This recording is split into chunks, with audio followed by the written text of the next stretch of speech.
Welcome to Verbal Pick Radio, where we give you a verbal image of life, and we are everyday people. Like to welcome you all to the show. Sometimes on this show, I'll play something that I found interesting that helps prove a point, whether it's coming from a news channel or YouTube or I'll just straight off the internet or whatnot. I'll play it for you guys because sometimes people can tell a story in such a way that it needs to be repeated to get the point and message across. And I'll do that today of an article that was on YouTube that was titled "When White Supremacists Overthrew a Government," right? And this is significant, especially in what's going on in the wake of George Floyd's death. The protesting, whether some say the protest should be peaceful, whether some say, hey, you got to tear shit up to get your point across because these people don't listen unless you're being aggressive. But I want to show you how money, influence, power, and voting plays a part in restricting a people, and that restriction is led by racism and how damaging it could be. It can first start off with just ink to a paper, writing a bill or enacting a law. Then from that, no, I take that back. First, it starts with propaganda because they have an agenda. They'll put the propaganda out there first. You know, blacks are this, blacks so-and-so. Look, we need to do this. We need to protect ourselves. The black man's coming after the white woman, right? They'll do that. Then they'll put pen to paper and write a bill, write something into law.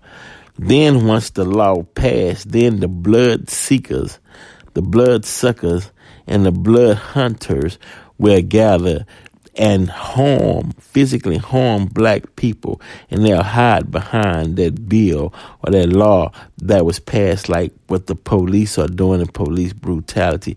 They hide behind the fact that they'll get differential treatment at the fact that they're wearing that badge, and they hide behind that so they can do their dirty business amongst black and brown people, right? I mean, this thing has been going on for generations. And so the spirit of the ancestors who was murdered from Black Wall Street and you name it, all of that is just exploding all at one time. It's going off like fireworks, right? It's popping off, right? And the circumstances created the situation. And there was nothing you can do about it. Because folks were sick and tired. They was tired and sick. They was fed up. They just couldn't take it no more. Even a lot of white people was like, yeah, we went too far this time, right? But you still have some colonizers, some European, some whites who were saying, you know, they want to stick to their guns and they don't want to let go. It's like when the slaves was freed, which was the godly thing to do, you still had some whites trying to fight to hold on to use another man as his property. So that gives you an inclination into that mindset of those individuals who thought like that. But I want to play this for you guys because I want you all to just sit back and take a whiff of this, man. You know, just get an understanding and see why we can never let this happen again. You know, and that's when you hear people who say Democratic, Republicans, black folk has suffered under both administrations. It was like tennis, like they was just serving us up on both sides and they just knocked us around the court. You know, we were the tennis ball and we were the court because the court represents our land that we was already here. And the ball represents the people just being bounced back and forth on the land by Democrat or Republican, and they both was working together. So you all listen to this, and it's wild. And remember to share with your friends and to subscribe. Check out my interview with Cornell X on YouTube at Verbal Pick Radio on YouTube. And, I tell you what, let me get started. You guys gotta check this out because for a long time, if you went to the library in Wilmington, North Carolina, there was one thing you weren't allowed to research. This is about 1898. We were refused. We were rejected by the librarian. When I asked about or inquired about 1898, they wanted to know why. I was told that, yes, they had something, but they kept it under lock and key. The story of Wilmington in 1898 still isn't widely known. What happened here on what's now just this empty patch of grass would radically change racial politics in North Carolina. This is the story of an American election, but also of something we don't usually find in American history: the violent overthrow of a democratically elected government.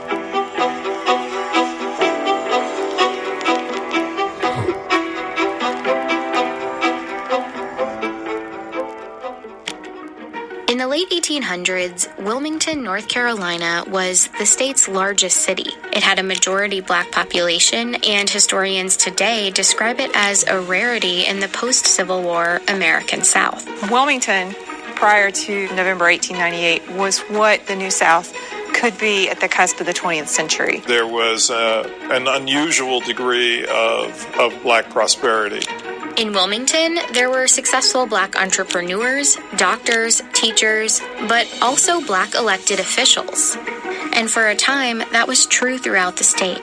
Take a look at the politicians on this poster of the 1889 North Carolina House of Representatives. Here at the bottom are black Republican representatives, some from Wilmington. North Carolina also sent 4 black Republicans to the U.S. Congress between 1875 and 1899.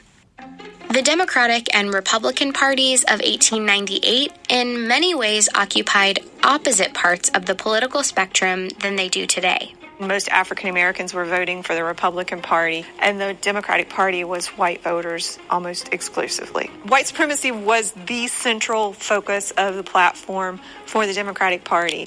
Republicans in North Carolina were successful in part because of a third party called the Populist Party, made up of mostly white farmers fed up with the tough economic times. North Carolina populists joined up with Republicans to form what they called the Fusion Party. And in the elections of 1894 and 1896, the Fusion Party defeated the Democrats in sweeping victories statewide. That meant North Carolina now had a government that shared power between black and white politicians, including a newly elected Republican governor. Together, they moved towards reforms that would favor black Americans and working class whites. This was something that the Democratic Party folks were simply not going to accept.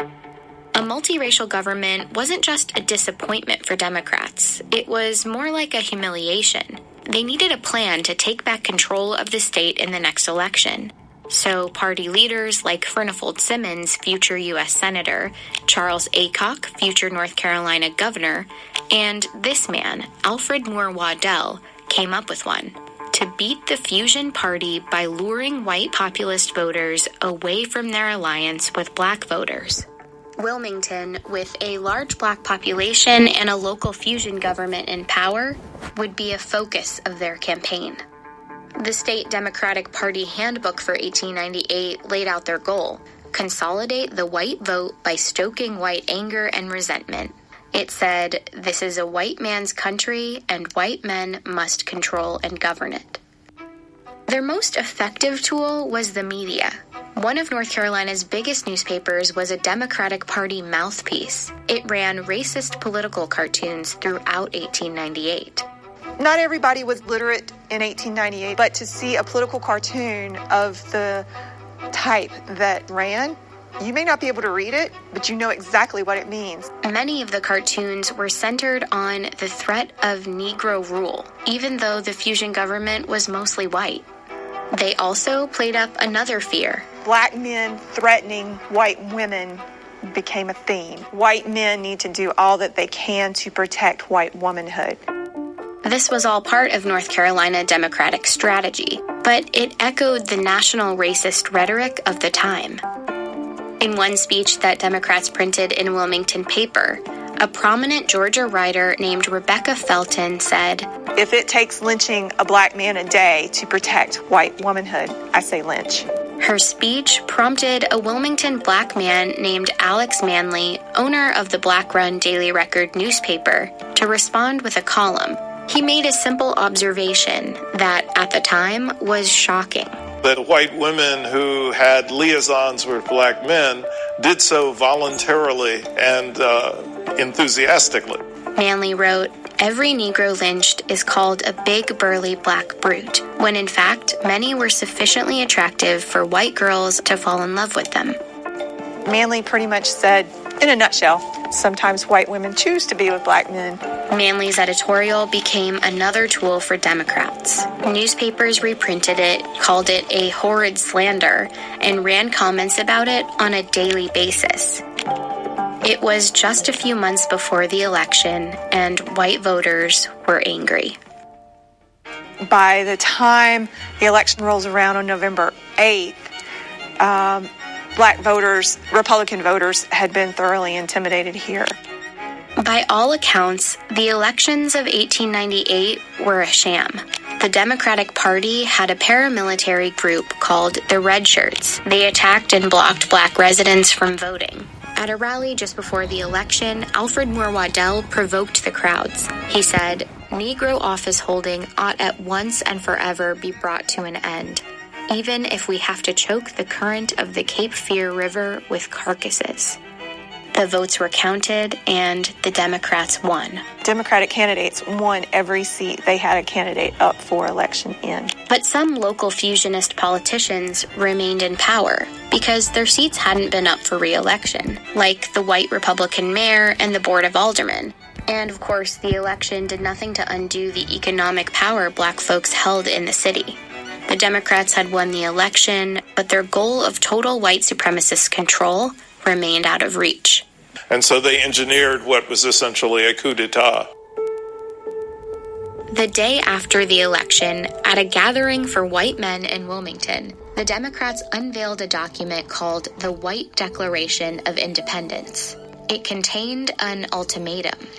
Cynthia Brown, whose descendants were in Wilmington back in 1898, is a historian at her church where there's a preserved copy of the Declaration from the next day's newspaper. "We will no longer be ruled and will never again be ruled by men of African origin."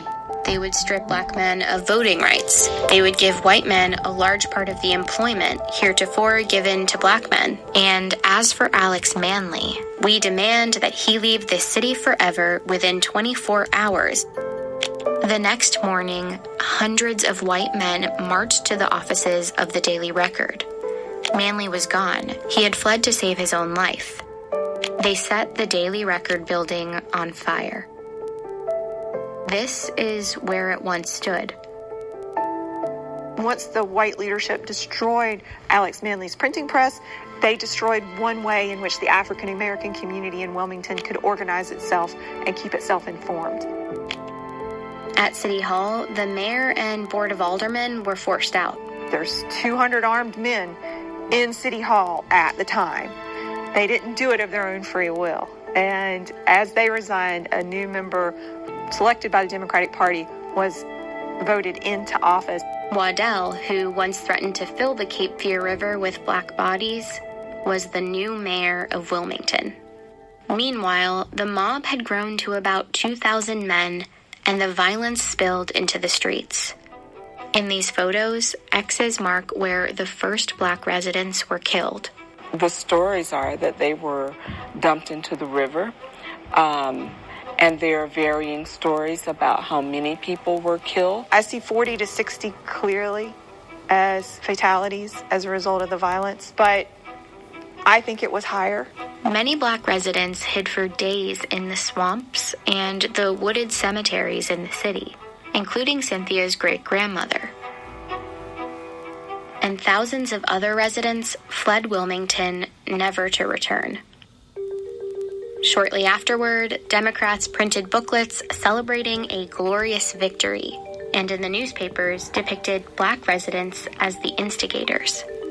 This image is a gross misrepresentation of what actually happened during 1898. You know, what you see is African American men with guns, not white men with machine guns. The city never regained its Black majority population. Jim Crow laws like literacy tests and poll taxes that prevented Black people from voting were immediately enacted, and Wilmington's spirit of Black opportunity was crushed. Black political representation in the state was over. It would be 90 years until North Carolina elected its next Black Congress member. Wilmington did a really great job of covering up a very dark past for a very long time. Over the years, the textbooks on North Carolina's history have struggled to accurately describe what happened in 1898. This one from 1933 says the situation was unfortunate for both races. And this one from 1978 doesn't have that much more detail. But they both praise Charles Aycock, a politician who helped perpetrate the riot. They say he had a keen mind and a kind heart, and that, in fact, he was one of the best friends that the colored people had in the state. It's a legacy that North Carolina has yet to fully undo. The names of the perpetrators are on Wilmington school buildings and city parks. But the legacy is also bigger than those names. Turn on the news, and the state's long history of political suppression echoes. And we turn to a strict new voter ID law in North Carolina. Racial gerrymandering and a push for new voting maps. The court says the Republican-led legislature redrew congressional districts along racial lines, violating the Constitution. There's a tremendous amount of intimidation that is still felt by the Black community. It doesn't have to be mass mayhem and violence in the streets. The strategy shifts towards designing state laws in such a way that you could exclude Blacks from voter participation. The subliminal pursuit of continuing the white Declaration of Independence. And if you don't see it for what it really is, it can happen all over again. See, I just had to play it for you guys. Key words in there was the white supremacists stating that this is their country. And when you have that mindset, you're saying that I have to defend my country with everything I have, even though this is a country of immigrants. But when you take on that supremacist mindset, then everyone else is just, their life is not something that should be valued. And it reached a boiling point. You got the propaganda, how they use the cartoons just in case for the large population of whites who couldn't read, but they did it in a way to where if you view the character, the cartoon, that you would understand what it's saying. How they tried to make it seem like Black men was trying to come after white women, and that's 1898, and they bagged it up again in the early 1900s with Birth of a Nation, racist movie. I mean, we gotta fight all of that, and it's so much. That's why we protest, for those who don't understand and that's listening, because you're protesting a system that was created from its foundation to be unjust, and you have people who take oaths and swear to keep it moving along, but yet at the same time, people are suffering and people are dying. People are being murdered in the streets by the same very people who swore to serve and protect. We had to put that on, just to get a little perspective on what's going on and how they try to cover up and hide facts of history that shaped today. Verbal Pick Radio, we're out.